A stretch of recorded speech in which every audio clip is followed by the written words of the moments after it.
and welcome to the Cancer Journey podcast. I'm Alicia. And I'm Shariann.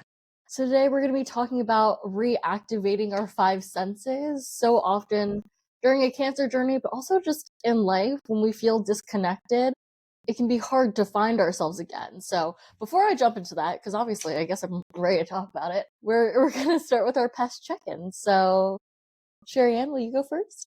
Yes. Okay. Physically, 4.25. Emotionally, 4.4. Spirit, 4.5. Hope, 4.5. And my word is centered. Okay, my turn. Physically, I am 4.3. Emotionally, I'm a 4.45. Spiritually, a 4.35. And hope is a 4.3. And my word is even. You're centered, I'm even. I know. Good combination. So we must be on the same page today. So, reactivating your five senses. We easily fall out of touch with our five senses, right? So, taste, touch, smell, sound. Smell? Nope. No, Feeling.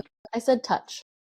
Oh, you said touch. Taste, touch, See. smell, sound, see. See, it's even hard to remember because it's like breathing. Yes, and even as I say that now, I'm still like, did I get all of the senses?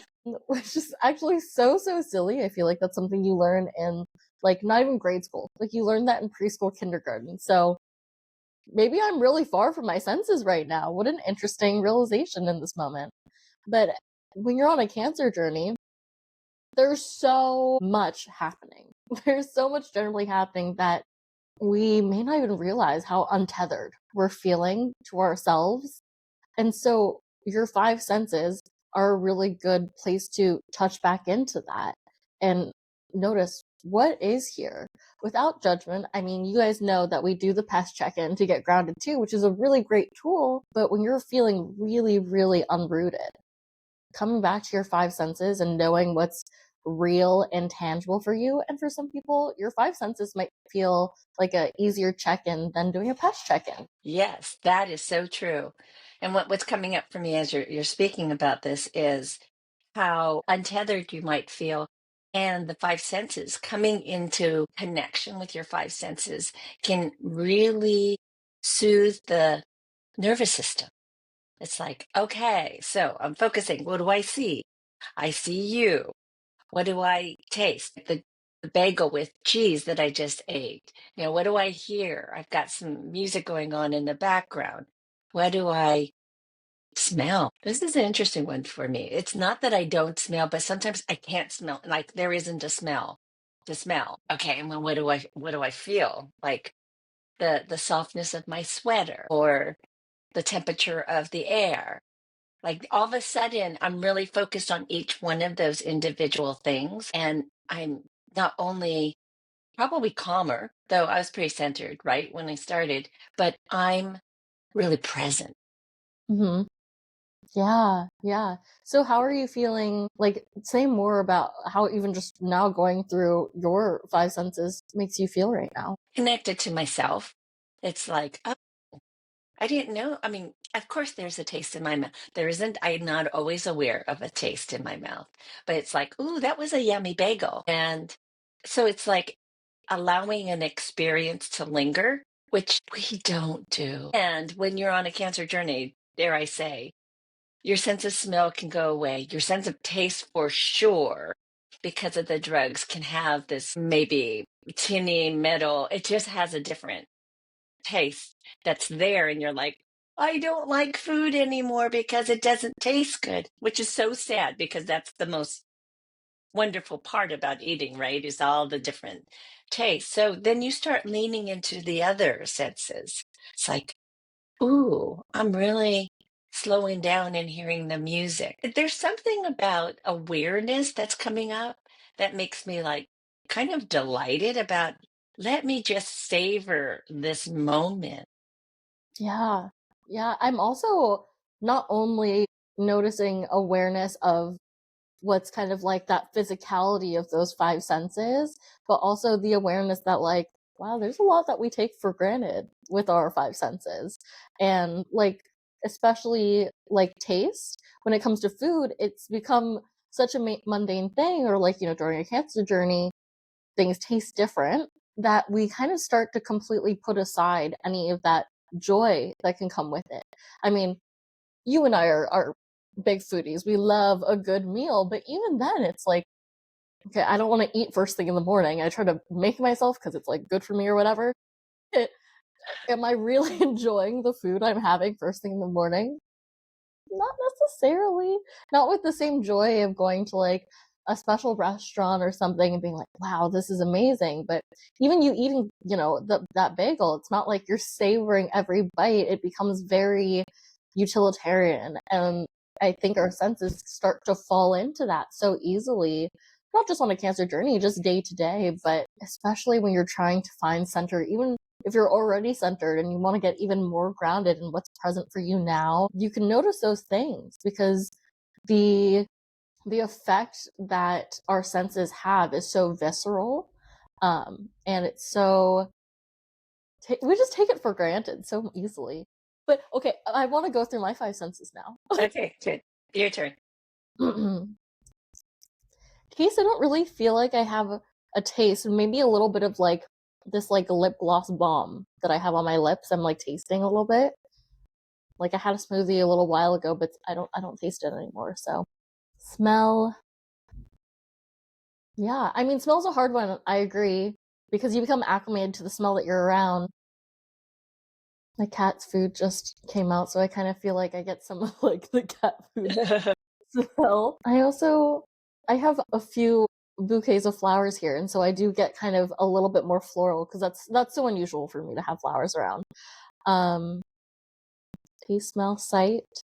Sight, I'm looking at all of my stuff on my desk, and I feel judgment coming up, but I won't go there. Mm. But I see a lot of stuff that does not necessarily need to be there.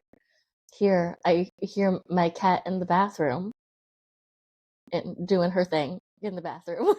And I also hear the wind. It's very like cold and windy out here today.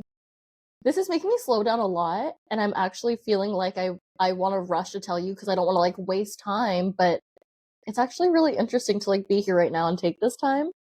What am I missing? Touch? Is that my last one? Mm-hmm. I'm in cozy, comfy clothes, so I'm feeling cozy. Maybe a little itchy, but that's just how I exist. So, um, yeah, so interesting to go through that. What was that like? Kind of hard. There's so much judgment coming up about everything that my senses are experiencing, and so many like, oh, I have to do this. Like, my flowers are dying. I have to take them out. Like, things like that that are coming up with have tos, but also I'm right here and I need to be right here. So it's so interesting to like have them come and try not to hold on to them a little bit, like when you're in meditation and you're kind of wiping your mind and things come in and you just let them go and you don't try to like latch onto them. But yeah, like a lot of judgment, really. I feel like that's what's coming up for me, and it's interesting to notice that judgment without feeling that judgment, which kind of a weird line to be on. What I'm noticing about what you're saying is you're getting really present, and it's not all just physical. You said that earlier. Entices the inner awareness to come in. So it's the mind speak, right? The stories that your senses are making up, or your mind is making up about what you're smelling and eat and hearing, and then it's your emotions going, okay, that's good, but we want to get stuff done because we had this long list. And so you're feeling that pull, which I'm not sure. I say emotions because it feels like this harriedness, but yet there's the spirit still in there too, like, oh, we want to be valuable. Let's get some stuff done. And it all of this happens unconsciously. Mhm. Mhm. It's interesting because as you say, the like that rush to get things done and the value, what really clicked for me is that like expectation for myself to be productive. And I mean, I will say I've been on like a cleaning kick, which I've needed to be, and so that's also why it's a little more present in my brain. But it really is like a societally learned thing for me personally Hmm. to be like, okay, don't leave that there, like get it done, come on, like there's a timeline on that. When the real question is there? So that really, the voice before was my negative ego, and the voice saying, is there, is my, I don't know, regular ego, not just me personally showing up, but Your positive ego. my positive ego. But it's so interesting because I mean, now I'm more looped in to the fact that a lot of the responses to all of my acknowledgments of my senses, or whatever I'm sensing, is coming from negative ego. So Don't really love that good that's happening. noticing. Yeah, No, but until you slow down, you're not really clear on what the voice is. You hear it yeah, saying things, and sometimes we just let it drive us. Okay, so let me bring this back to the cancer journey. When you're on a cancer journey, this body may not want to comply with all those inner voices and inner emotions and mindset. So now you're sitting here going, I have no capacity in this physicality of me and of mine to do anything. And yet that inner part is still like, well, I want to be productive. I want to be useful. I want to have value. So if I can't do anything, what's my value? Now, I'm going to throw another scenario on that. I just remember being so drugged up because when you're going through treatment, they give you a whole bag full of drugs to counter all the different side effects. And so it's like you definitely don't feel like yourself. And so, what is your capacity at that point? But I remember sitting in the living room, staring out the window and just staring. Luckily, we live in an area where there's a lot of nature around us. And I was looking at the big tree across the street and just kind of the foliage out there. And I could have sat there for half an hour just staring because did not have the energy or the wherewithal to do anything. But the upside, I think, was giving myself not only permission to do that, because I couldn't do much more, but it was being fascinated by, how the wind was blowing the the color. And it slowed me down so much that I got to not only see what was happening, but appreciate it. Like my mind, instead of all the things that I had to do, went into the tree and imagining, oh, it's got to get water to feed its branches. I mean, just fascinating. yeah. And time we don't often give ourselves. And I mean, the acknowledgement too is that you will always have these senses throughout your entire life. They will change here and there, especially if you're sick or, going through different circumstances. So the acknowledgement that that will always be there, though it may be different. And knowing that even though there's that impulse maybe that you have, especially when you're sick or you're not feeling as connected to one of these senses, even when one of these senses isn't strong, what you still have is your head and your heart. You Mm. know what's true there because you are so much more than just these five senses. Like, yes, we're using them as more of a grounding technique and a way to come back to yourself, but there's so much more to you than that. There's the way you process, and there's the way you choose to process, and the way you choose to spend your time. Even though time only keeps moving forward, there is no time wasted. The way that you spend your time is the way that you need to, the way that you spend your time thinking and feeling and slowing down. It's not all about having to do something productive every second and every day. And I think something actually that's like kind of universally been a message for me recently is that everything is a process. Everything's going to take more time than you think it will. Everything's going to have kind of this trial and error process, and it needs to have that flexibility in order to really get what you want. Because the alternative is not trying at all. Or being so hard on yourself about the one time you try and it didn't pan out the way you wanted it to. It just, that's so hard. But when we have the perspective of like, well, we tried it and we learned something from it. Did it feel great? No, not necessarily. Or maybe it did feel good, but to have that change of perspective and that idea and that softness for yourself means that you can use this time productively, with that productivity being that you spent time thinking and being with yourself and honoring what's here instead of forcing something that wasn't ready to happen in that time. I love that new perspective that slowing down and connecting with yourself is productive. Like if we had that in the list of, all the things that I had to do that could benefit or there's something about earning improving here too. It's like, ooh, I've got to earn and improve my right to exist here in this world. And that's so wrong. But I get that societally we've been kind of conditioned to do that. It's like worker, worker, worker. I think that's, yeah. I mean, I was going to say it's the industrial revolution, but then if I think about, being on the prairie, it was like, we've got to be productive during the wake hours. Okay, I digress. So let me come back to being productive, just being connected to ourselves. Big concept.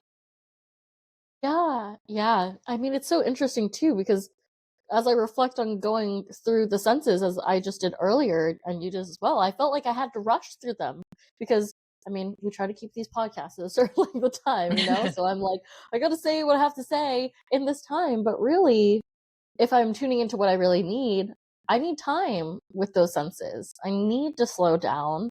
I need to, it's what I'm seeing is not one thing. I'm seeing a lot of things. So it's like, it's not just what's right here. And so if I'm really giving myself the space to notice everything, it's going to take much longer than that. That could be a fun, like, little exercise, especially even if it's like a journaling exercise to take away, is to go through each sense, fill a whole page, fill 2 pages with one sense on each, and what's coming up for you.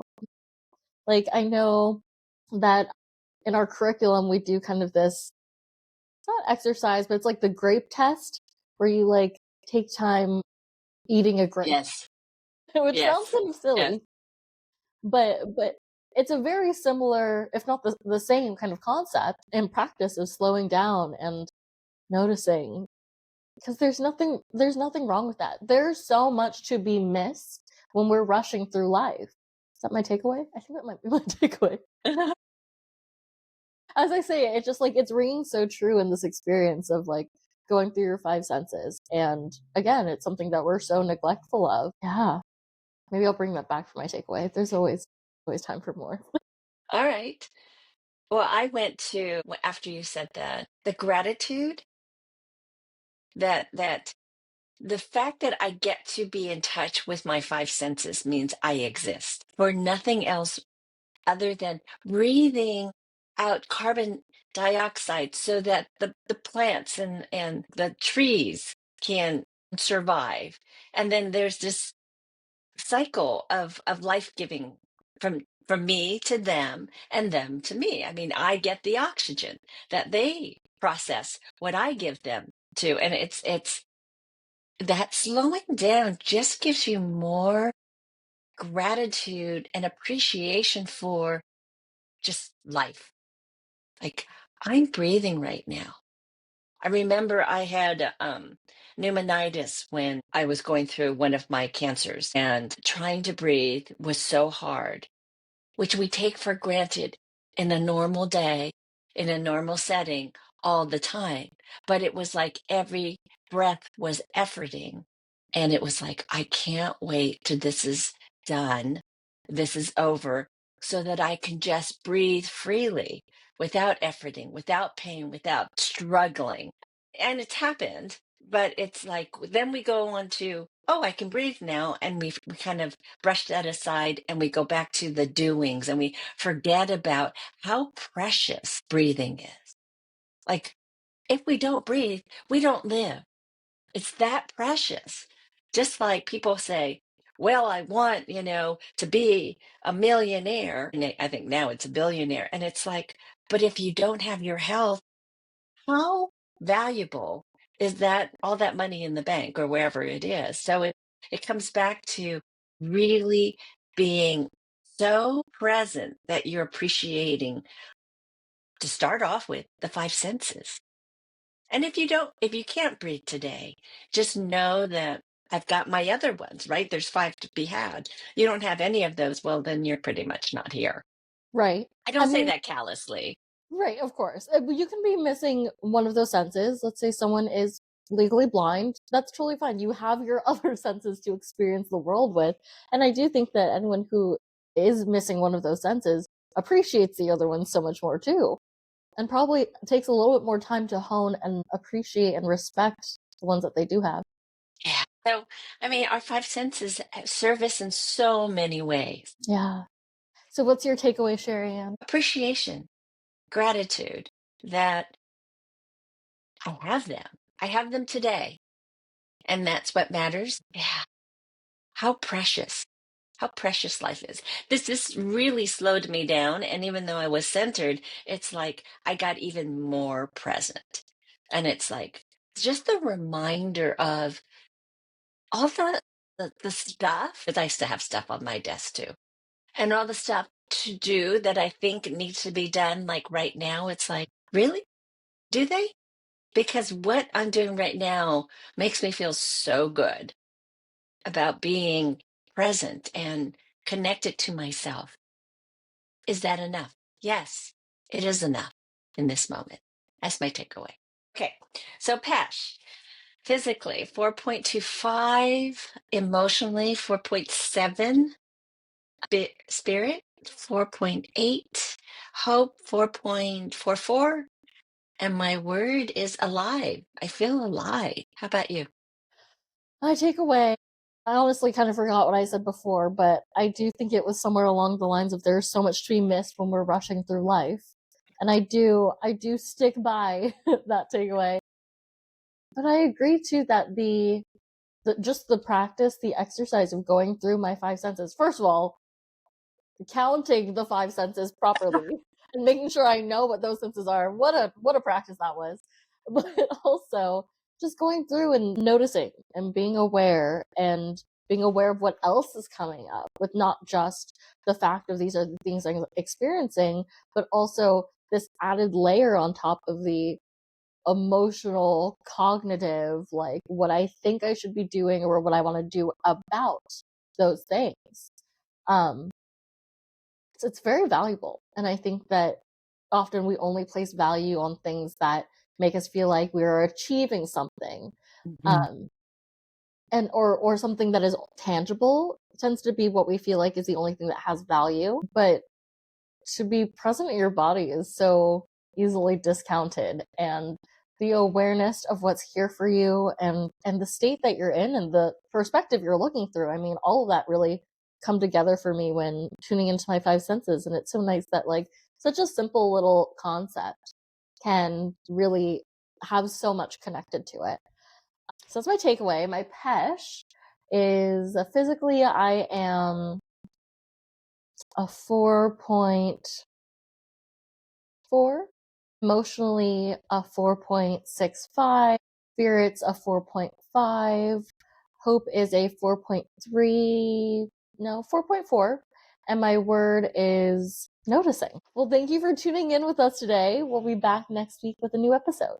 And have a lovely rest of your day. And remember, you're more powerful than you realize.